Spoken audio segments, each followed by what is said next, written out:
Brotherhood in 2008 over political, organizational, and ideological disagreements. The Brotherhood is comprised of mainly four ideological tendencies or schools of thought.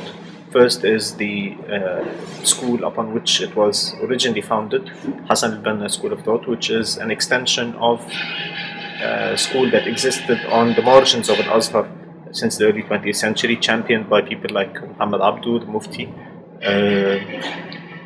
The second is a more traditional school that has always had only minor existence in the Brotherhood, championed by a long history of Al-Azhar's heritage. This is the school to which I belong. It has been on the decline since the 1960s or 70s in the Brotherhood, leaving the floor for the ascent of two other tendencies, namely the Qutbi tendency, named after the infamous Sayyid Qutb, who had a highly criticized interpretation of Quran, very high organizational focus at the cost of ideas and so on and so forth, and a very negative and hostile attitude towards society. And the fourth is the Salafi school, which has also been on the ascent in the Brotherhood, but also in the Egyptian society at large since the 1970s, with the petrodollar effect and all that. With the ascent of the third and fourth school, there has been very little space for people like myself in the Brotherhood, and I eventually felt that this was not the place for me and I had to leave. The second area of disagreement was the socioeconomic biases. The Brotherhood, historically, the leadership was comprised of the professional middle class, judges, doctors, lawyers, so on and so forth, and this has an impact on the socioeconomic biases of the group, and it manifests itself, for example, in the political platforms.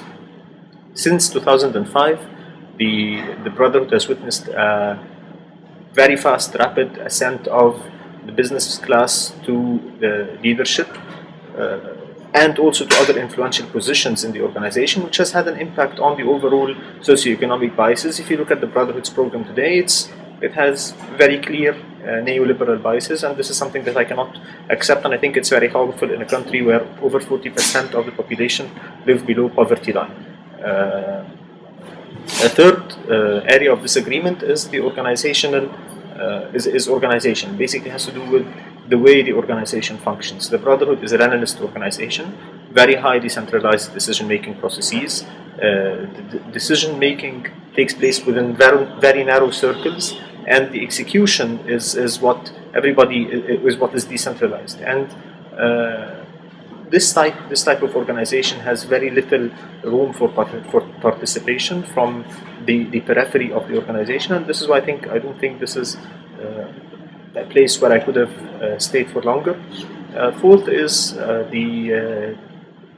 my personal interests in research, and my interest also in researching organizations like the Brotherhood. So it's very hard to be wearing both hats at the same time, researching the group but also representing the group. You cannot do that. So those were the main reasons why I resigned or I left the group in 2008.